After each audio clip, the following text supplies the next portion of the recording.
आज कुसुमाग्रज आदरणीय विवा शिरवाडकर साहेबांच्या या गावामध्ये उद्योग मंत्री तथा मराठी भाषा मंत्री माननीय उदयजी सामंत साहेब या ठिकाणी येत आहेत। शिवसेनेचे सचिव माननीय भाऊ चौधरी यांच्या पुढाकाराने आणि संपूर्ण ग्रामस्थांनी या गावाला कवितेचं गाव करणं असा संकल्प घोषित केलेला आहे। या भागातील सन्माननीय आमदार साहेब पण इथे उपस्थित आहेत, सर्व गावकरी आहेत आणि मला वाटतं की त्याची घोषणा आता उदयजी सामंत साहेब कार्यक्रमाच्या माध्यमातून त्या ठिकाणी करतील। पुढचं नियोजन पण त्या ठिकाणी घोषित केलं जाईल। मराठी राजभाषा दिनाच्या निमित्तानं आपण शालेय अभ्यासक्रमात काय उपक्रम राबवणार आहात का? आपण हिवाळी शाळेचा उपक्रम बघितला किंवा असं वेगळं काही करणार? आपण बघितलं असेल की आता येणारं जे काही राष्ट्रीय शैक्षणिक धोरण आपल्याला त्याचा अंमलबजावणी करायची आहे, त्याचं प्रारूप बऱ्यापैकी आता तयार करण्यात आलेलं आहे। वर्षभराचं कॅलेंडर त्या ठिकाणी निश्चित करण्यात आलेलं आहे आणि साधारणपणे जून महिन्यामध्ये ज्या काही आपल्या शाळा भरणार आहेत, तर विद्यार्थ्यांच्या जे काही नवीन विद्यार्थी आपल्या शाळेमध्ये प्रवेश घेणार आहेत, त्यातल्या त्या जिल्हा परिषद नगरपालिका या शाळांमध्ये माननीय मुख्यमंत्री महोदय, माननीय उपमुख्यमंत्री महोदयांच्यापासून सर्व मंत्री महोदय, सर्व सन्माननीय खासदार, आमदार, वरिष्ठ सर्व अधिकारी प्रत्येक शाळेमध्ये विद्यार्थ्यांचं त्या ठिकाणी स्वागत करतील, त्यांना शुभेच्छा देतील आणि तिथपासून तर वर्षभराच्यासाठी काय काय कार्यक्रम आपल्याला निश्चित ते केलेले आहेत। साधारणपणे मराठी तर आपल्या जिल्हा परिषद नगरपालिका शाळांमध्ये तर विषय आहेतच, परंतु इतर सर्व माध्यमांच्या शासकीय निमशासकीय शाळा जरी असतील, खाजगी जरी शाळा असतील, तर त्या प्रत्येक शाळेमध्ये मराठी हा विषय अनिवार्य करण्यात आलेला आहे। त्याची प्रभावी अंमलबजावणी करून घेणं ही विभागाची जबाबदारी त्या ठिकाणी असणार आहे। त्याच्यासोबतच गरजा महाराष्ट्र माझा हे आपल्या राज्याचं राज्यगीत म्हणून जे घोषित करण्यात आलेलं आहे, राष्ट्रगीताच्या नंतर ते राज्यगीत पण गायलं गेलं पाहिजे आणि सर्व भाषिकांच्या शाळांमध्ये, सर्व माध्यमांच्या शाळांमध्ये या गीताची प्रभावी अंमलबजावणी झाली पाहिजे। याचे विभाग त्या ठिकाणी प्रभावी अंमलबजावणी करेल। साहेब, सिंहस्थ कुंभमेळ्याच्या पार्श्वभूमीवर नाशिकचं पालकमंत्रीपद मला तेच वाटलं होतं की अद्याप पालकमंत्रीपद का येत नाही। मला वाटतं की जेवढं उत्कंठा मीडियामध्ये किंवा वारंवार या विषयाला जेवढं महत्त्व दिलं जात आहे किंवा वारंवार हा प्रश्न जो उपस्थित होतोय, मी प्रत्येक वेळेस सांगितलेलं आहे की माननीय मुख्यमंत्री महोदय, माननीय उपमुख्यमंत्री महोदय यांचे ते अधिकार आहेत, ते जे निर्णय करतील त्याची अंमलबजावणी करणं आमची सगळ्यांची जबाबदारी असणार आहे। दिल्लीमधून असं सांगण्यात आलेलं आहे की कुंभमेळा आहे हे पालकमंत्रीपद भाजपकडेच राहावं आणि रायगडच्या बाबतीत शिवसेना आणि राष्ट्रवादी दोघांनी काहीतरी निर्णय घेऊन टाकावा। मला या विषयातली काही माहिती नाही, परंतु मुख्यमंत्री महोदय, उपमुख्यमंत्री महोदय जो निर्णय करतील त्याची आम्ही अंमलबजावणी करू। पण आता या कुंभमेळ्यामध्ये साधू महंतांना यावेळेस आमंत्रण देणं गरजेचं होतं आणि त्याच्यासाठी पालकमंत्री आवश्यक होतं। आता कोण जबाबदारी ही निभावणार? कारण की आता जर आपण त्यांना निमंत्रण बघा, आपल्या नाशिकला दर 12 वर्षांनी होणारा कुंभमेळा हा 2027 मध्ये आहे। ऑलरेडी प्रशासन पातळीवर याची कार्यवाही, त्याचं प्रारूप तयार करणं हे मागच्या 2 वर्षापासून कार्य प्रगतीपथावर आहे। त्याचाच एक भाग म्हणून आपण बघितलं असेल की मागच्या काही दिवसांपूर्वी जिथं प्रयागमध्ये आता कुंभमेळा संपन्न होतो आहे, आपले अधिकारी टीम पण तिकडे जाऊन आलेली आहे आणि काय काय बाबींची आपण त्या ठिकाणी नाशिकमध्ये पण आपल्याला अंमलबजावणी करण्याची आवश्यकता पडणार आहे. त्याचा अभ्यास पण ते करून आलेले आहेत.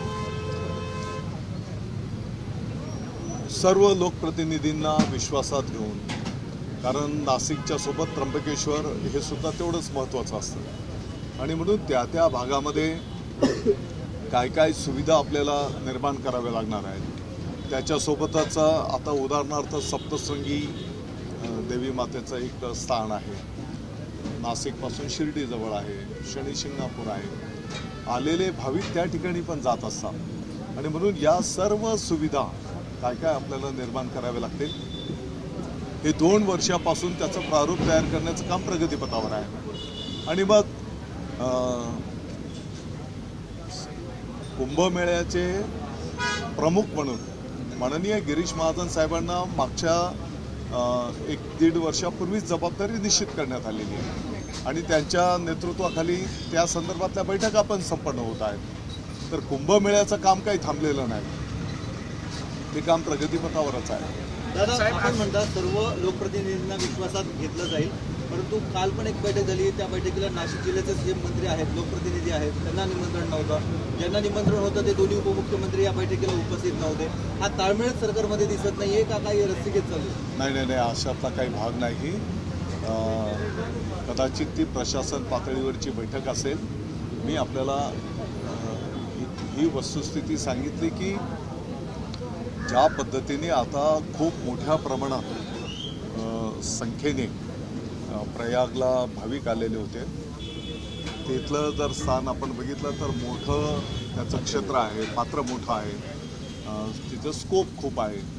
तसं आपल्या नाशिकचा जर आपल्याला ग्राउंड रियालिटी माहिती आहे की इथे नाशिक शहराच्या भागापुरतं आपल्याला कार्यक्षेत्र मर्यादित आहे. त्यातल्या त्यात परत प्रत्येक भाविकाची इच्छा असते की रामकुंडावरच आम्हाला स्नानाची संधी मिळाली पाहिजे. त्र्यंबकेश्वरच्याही तिथे त्या कुंडामध्येच आम्हाला जे कोण साधू संत आलेले असतात त्याच्यासोबत भाविकांची पण तशी इच्छा असते आणि म्हणून मग त्या दृष्टिकोनातनं इथे आणखी अधिकच्या काय काय नियोजन सुविधा करावे लागते. मला वाटतं की प्रशासन पातळीवर हे काम प्रगतीपथावर मुद्दा असा आहे की कुंभमेळ्याला दरवर्षी ज्या ठिकाणी ज्या वेळेला पार पडत असतो, पुढचाच कुंभमेळा जिथं असतो तिथले लोक जाऊन निमंत्रण देत असतात. यंदाच्या वर्षी तशी परंपरा खंडित पडलेली आहे. नाशिकचे पालकमंत्री असतील किंवा प्रशासकीय अधिकाऱ्यांनी जाऊन तिथं साधू महंतांना निमंत्रण देणं अपेक्षित होतं. पालकमंत्रीच ठरलेलं नाहीये, त्यामुळे हे खंडित होतंय. नाही, पालकमंत्री पदामुळे हे सगळं थांबलंय अशातला काही भाग नाही. मला वाटतं की अद्यापही आपल्याकडे 2-2.5 वर्ष आहेत आणि या कालावधीमध्ये या संदर्भामध्ये जे जे काही करावं लागेल ते काही फक्त पालकमंत्रीच करतील अशातला भाग नाही आहे. शेवटी हे आपलं सर्वांचं एक टीम वर्क असणार आहे आणि आपण सर्व टीम म्हणून ते काम करू. जवळपास 35 दिवस उलटून गेलेले आहेत असं देखील बोललं जात होतं की एकनाथ शिंदे तुमच्यासाठी जोर लावून होते पालकमंत्री पदासाठी, म्हणून सर्व नाशिक जरा तुमच्या हट्टासाठीच मग थांबले. माझा हट्ट जर हट्ट राहिला असता इतकं आपण निवांत राहिलो असतो का? पण दादा, तुम्हाला पालकमंत्री पद मिळते म्हणून पदाधिकारी कार्यकर्ते सगळे नाराज आहेत. आता ते नाराज आहेत. चौधरी साहेब नाराज आहे की नाही? हो, म्हणजे माझी भूमिका स्पष्ट केली होती ना नाराज. दादा, कार्यकर्त्यांची पण अशी मागणी होती की नाशिकचं पालकमंत्रीपद जे आहे ते आपल्याला मिळायला पाहिजे. तर हा सर्वस्वी अधिकार माननीय मुख्यमंत्री महोदय, माननीय उपमुख्यमंत्री महोदयांचा आहे. तुम्ही किती कशाही पद्धतीने प्रश्न विचारले तरी त्याचं उत्तर तेच असणार आहे. माणिकराव कोकाटे सध्या अडचणीत सापडलेले आहेत. अशातच काल जयंत पाटलांनी एक विधान केलं की त्यांना कोणी अडचणीत आणतंय का, आत्ताच कशा केस निघत आहेत 25-30 वर्षानंतर. कसले माणिकराव कोकाट्यांवरची शिक्षा ठोठवण्यात आली. तर जयंत पाटलांनी म्हटलंय की त्यांना अडचणीत कोण आणतंय, सगळं कोण रस्त आहे का, 25-30 वर्षांच्या केस कशा बाहेर येत आहेत असं म्हणत त्यांनी कुठेतरी शंका उपस्थित केली. बघा, कोकाटे साहेबांच्या संदर्भातली जी काही बाब आहे ती न्यायालयीन आहे. माननीय न्यायालयाने काही न्यायनिवाडा केला आणि माननीय वरिष्ठ न्यायालयाने या संदर्भामध्ये पण काही न्यायनिवाडा केलेला आहे आणि म्हणून मला असं वाटतं की अद्याप तरी आपल्या लोकशाही प्रक्रियेमध्ये न्यायालयांमध्ये हस्तक्षेप इथपर्यंत वाईट परिस्थिती आलेली नाही आहे. दादा, पुण्यामध्ये काल एक दुर्दैवी घटना घडली आहे. एका तरुणीवर अत्याचार करण्यात आलेले आहेत.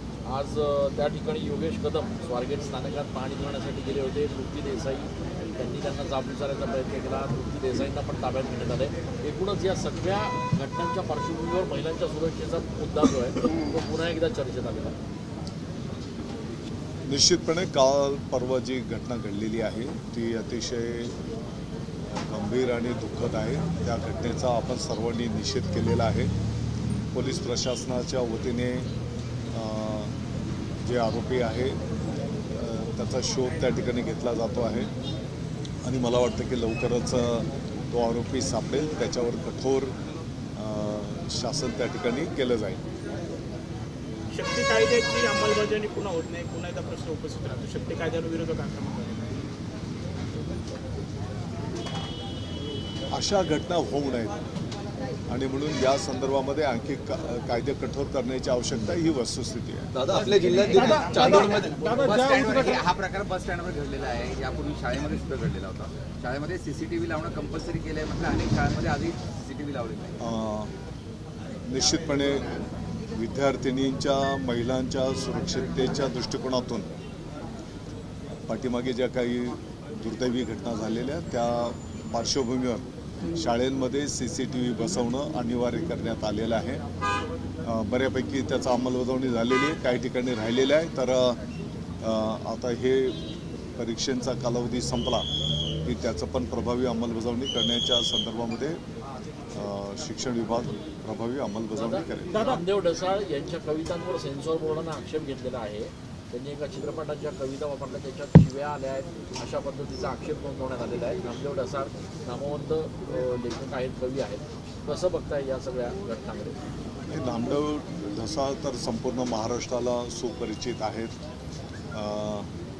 त्यांच्या कवितेच्या माध्यमातून समाजाची दुःख, गरिबी, काही अव्यवस्था या निश्चितपणे समाजाच्या समोर मांडण्याचं काम त्यांनी कवितेच्या माध्यमातून केलेलं आहे. मला वाटतं की हा जो काही विषय आहे त्याचं मी माहिती घेईल आणि मग त्यावर कमेंट करेन.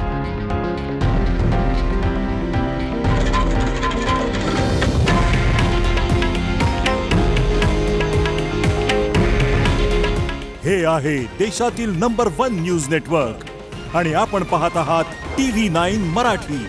काळजी तुमची, हित महाराष्ट्राचं.